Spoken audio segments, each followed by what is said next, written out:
everybody, it's Miss Hansen. I'm super excited to be able to be with you today because I'm so excited that I get to teach you. Today we're going to talk about some really fascinating parts of history, and in particular we're going to talk about one person who led an extraordinary life and did it all with her dog. Before we get to that, I want to ask you some thinking questions. Think about your life and think about all the times in your life you've gone exploring. When you've gone exploring, have you ever stumbled across something and you didn't know what it was? Maybe it was a really interesting looking rock, or maybe it was a plant that looked really strange to you. It could have even been an animal and you had never heard it before or seen it before. When you are looking at the world around you and you're curious about the discoveries you're made, you're doing the first step of being a scientist. Now, when you begin researching and seeing if people had discovered these things before and what these things were by asking your parents or asking the internet or even asking actual scientists if they know what you discovered, then you're doing the second step of being a scientist and you're researching the discoveries. There's a lot of different steps of being a scientist, but then when you share those discoveries with other people, you're doing one of the last steps of being a scientist, which is sharing what you learned with others. You see, scientists don't just always sit and wear lab coats. Scientists have made discoveries about things and taught us about them so that we can be able to understand more of the world around us. You see, scientists didn't always exist, and sometimes we didn't really know what things were in our worlds, and there was no way for us to know. So people in history started writing things down, writing about the discoveries they made, and sharing them with everyone that they knew. Someone who is a scientist, who's not very known, but was extremely important in what we know today, her name is Mary Anning. Can you guess something that she studied very closely? Mary Anning was someone who was a scientist and discovered many different types of dinosaurs.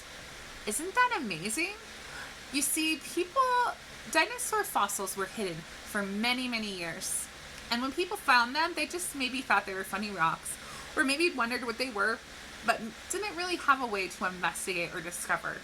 But in Mary Anning's time, scientists had started writing things down about dinosaurs, and she discovered so many different types of fossils and bones just in her backyard in the neighborhood which she lived, and shared those discoveries with others. And like I said, she did it all with her dog, whose name was Trey. Now, a really great book about Mary Anning's life is called The Dog Who Dug for Dinosaurs. I have that upside down. Oh no. It's great to make mistakes though, because then we fix them. So this is Mary Anning, and this represents Trey. And they together would go around, and she would dig and use her chisel to chip away at the rock, and they would discover and find many different dinosaur fossils. I highly suggest reading that book because you'll learn a lot about Mary Anning's life. Today, though, I'm going to give you a different I'm going to read to you a different book about Mary Anning and about the different discoveries she made. It's called Stone Girl, Bone Girl. Now, this is a biography, but of course it's in cartoon, and sometimes in biographies, things and facts are a little bit exaggerated, or maybe not exactly the way they happened. So it's up to you to listen to this story and then think, I wonder if that really did happen, and investigate it. But most of the things that happen in this story are real. Let's begin. Stone Girl, Bone Girl. And it is by Lawrence Anholtz. When Mary Anning was a baby, she was struck by lightning. It split a huge elm tree and threw Mary right out of her nurse's arms. Her father was in his shock when he heard the terrible news. He dropped his hammer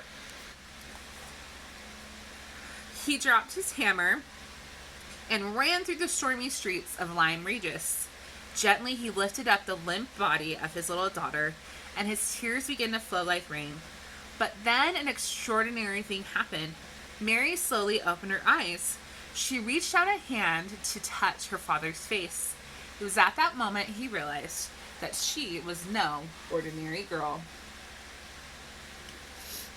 Wouldn't that be so scary to have your baby be struck by lightning? The years rolled by like waves. Mary grew into a clever girl. A mind as quick as lightning, her mother teased. Mary had a few friends, except her father, who she adored. Like everyone else in the town, she called him Pepper because his speckled beard. One Saturday, Pepper closed down his workshop early.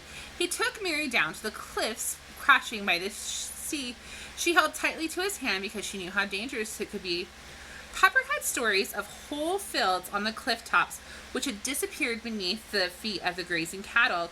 He knew a place, he said, where half of a farmhouse sat balanced on a cliff edge. He and his friend had peered over and seen the remains of the kitchen and every garden gate smashed and splinters in the rocks below.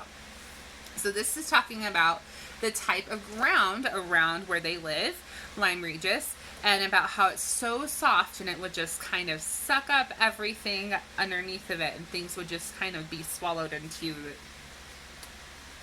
the earth below. So there is him telling her story.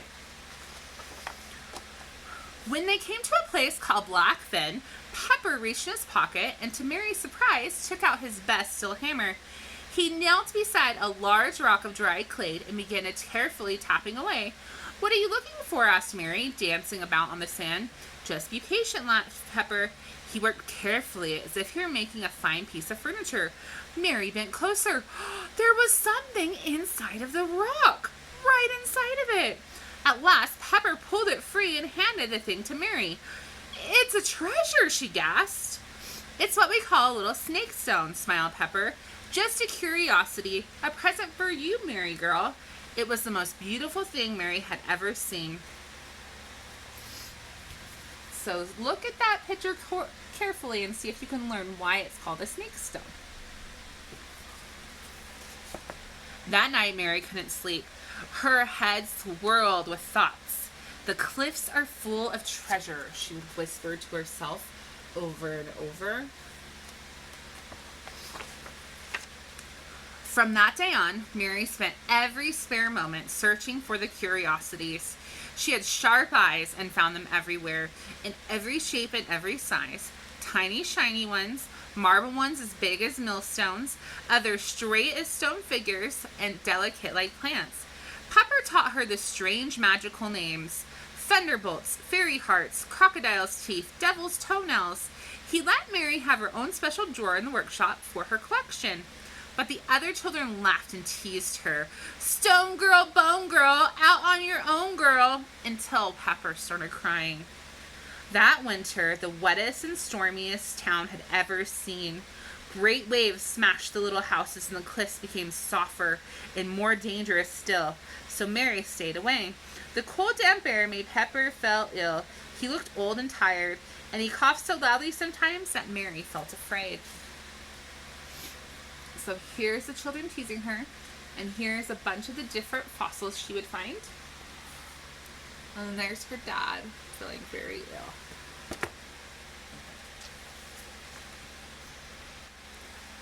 One evening, some rich ladies came to Pepper's workshop. Mary knew who they were, the Philpott sisters who lived together in the house above the towns. Scientists, people said. The youngest of the ladies, Annie Philpott, wanted Pepper to build a glass-fronted cabinet to display our curiosity, she said. Mary jumped up. She couldn't believe someone else was interested in curiosities. "Excuse me," Mary said nervously. "Would you like to see my collection?" She pulled open the drawer. "Oh," the lady said, "what wonderful fossils." Fossils? Mary had never heard that word. The Mrs. Philpott smiled. They could see that Mary didn't know much about her own collection. "I tell you what, Mary," said Annie. "When Pepper has finished my little cabinet, why don't you bring it to us? We can have some tea and then we'll show you our collection." For 3 long weeks, she waited for Pepper to finish the cabinet. But he seemed to be working more slowly than ever. Mary was very worried about him. But at last the cabinet was finished. Slowly, Pepper wrapped the cabinet in brown paper and tied it with a string. His old hands were shaking as he kissed Mary. Mary had never seen anything like the Philpotts house. There were expensive rugs in every corner of the room, and maids served tea. Most wonderful of all was their collection of curiosities. There's her dad. Everything was so interesting that Mary forgot to be nervous. Then Annie Philpott showed her a huge tooth she found. From a great sea monster, she said. She told Mary she believed that the rest of the creature was still out there in the cliffs, hidden in the cliffs. If anyone could ever find that, Mary, oh, that would be the greatest treasure of all. It was nearly dark when Mary ran down the hill. As soon as she pushed open the workshop door, she knew something was wrong. So there is that great big tooth. I wonder what kind of dinosaur or prehistoric creature that could belong to. The workshop was so quiet after Pepper died. To Mary, it felt like half her world had fallen away, like the farmhouse on the cliff's edge, and there was no money. Mary often went to bed hungry. One evening, Mary wandered up to the churchyard. A heavy fog hung over everything. Ragged crowds dragged the lemon-sliced moon. At last she came to the stone that marked Pepper's grave. For a moment, Mary was afraid, but coming closer, she realized there was a furry little dog right by Pepper's gravestone. A little dog with a coat like speckled pepper. The dog bounded over and licked Mary's face. Perhaps you need a friend too, laughed Mary. From that moment, Mary and the dog were never apart. And there is the dog, Trey. That summer, the town was full of holiday makers. As Mary and her dog watched the rich ladies and gentlemen wandering the streets, she suddenly had an idea. Perhaps she could sell her curiosities. She dragged a table from the workshop on the pavement and carefully arranged the fossils from her collection, all except the snake stone around her neck. That she would never part with. She wrote for a small sign in her best handwriting, "Curiosity for sale." Then Mary Anning and the little dog sat down to wait. The first to pass were a group of children. They laughed and pointed at poor Mary. "Stone girl, bone girl, out on your own, girl," they shouted. All day, though, Mary waited. She was just about to pack away her table when a group of ladies and gentlemen walked by. "How fascinating," said Lady. "What are they?" asked someone else. "This one would make a delightful brooch or a garden ornament." And so Mary Anning sold her first fossils, and as the rich people strolled away, Mary felt the weight of coins in her pocket. "I knew I was right," she whispered to her dog.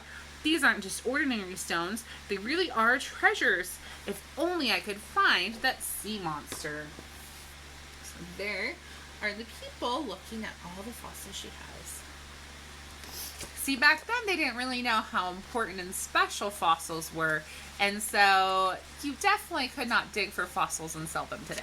If you find a fossil, you definitely should call the nearest museum. All summer, Mary searched for curiosities for her shop. She borrowed books about fossils from the Mrs. Philpotts and learned everything she could. Her mother was delighted with the money that Mary was earning, but she was worried about Mary alone on the dangerous cliffs. Mary reassured her that the dog would run for help in emergency. As she searched, Mary thought more and more about the giant sea monster and about the cliffs in prehistoric times. She imagined a fantastic landscape inhabited by glorious creatures. So now we're looking inside of Mary's imagination. See, back then, they hadn't constructed all the dinosaurs yet, and they didn't have what they thought the dinosaurs might have looked like. So she had to use her imagination. One morning, where Mary was so busy daydreaming, she didn't notice her dog had wandered away. She ran along the beach, calling for him, but he was nowhere to be seen. At last, she heard a faint barking, and looking up, she saw the speckled dog high on the sloping side of the cliff. Mary called for him to come down, but the little dog wouldn't move. He was furiously scratching at something in the clay. Mary had no choice. She began to slowly climb the rock face. At last, she reached the little ledge where the dog was standing. Her heart missed a beat. She couldn't believe what she saw. Grinning up at Mary was an enormous skull. The little dog had found the sea monster. All morning, Mary scraped furiously with Pepper's hammer. There was more than a school, a whole skeleton perhaps, but it was far too big for Mary to cope with on her own. Who could help her? Suddenly, she remembered Pepper's old friends, the quarrymen. Leaving the little dog to guard the monster, Mary climbed carefully down the beach and ran as fast as she could. "I found it," she cried. "I found the sea monster." In less than 10 minutes, Mary was leading a group of quarrymen carrying picks and shovels on the one side of a cliff. Do you see the sea monster? There it is. Now, obviously, it wouldn't have skin, but you can see how the bones kind of make the shape. The news spread like fire through the town. "Mary Anning has found the sea monster! Mary Anning has found it!" An excited crowd gathered on the beach to watch the evacuation. The Mrs. Philpotts arrived in their fine clothes and made a tremendous fuss over Mary. Even the children who had teased her, they came to watch, but they weren't laughing now. As the evening sun melted into the sea, a strange procession made the way back to town. A small girl covered in mud led the crowd.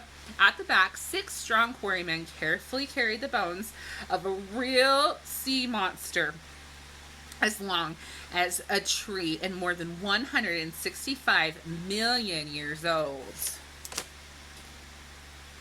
So there's what the fossil will look like.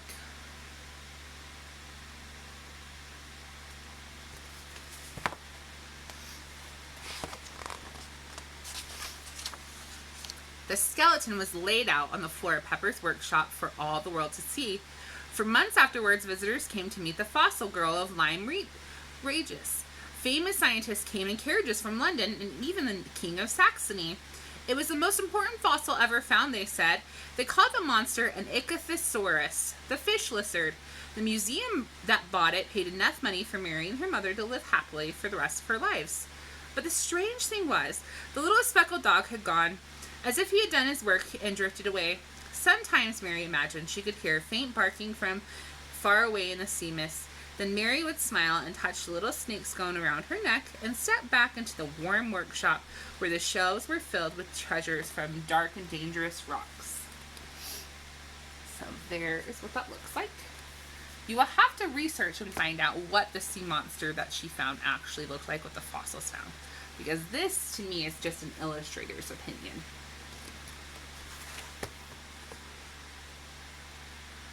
Then, at the very back of the book, it has an actual biography and summary of Mary Anning. It says, Mary Anning was born in 1799 and lived all of her life in Lyme Regis in Dorset. At 15 months, she survived the lightning strike, which killed her nurse and 2 other girls.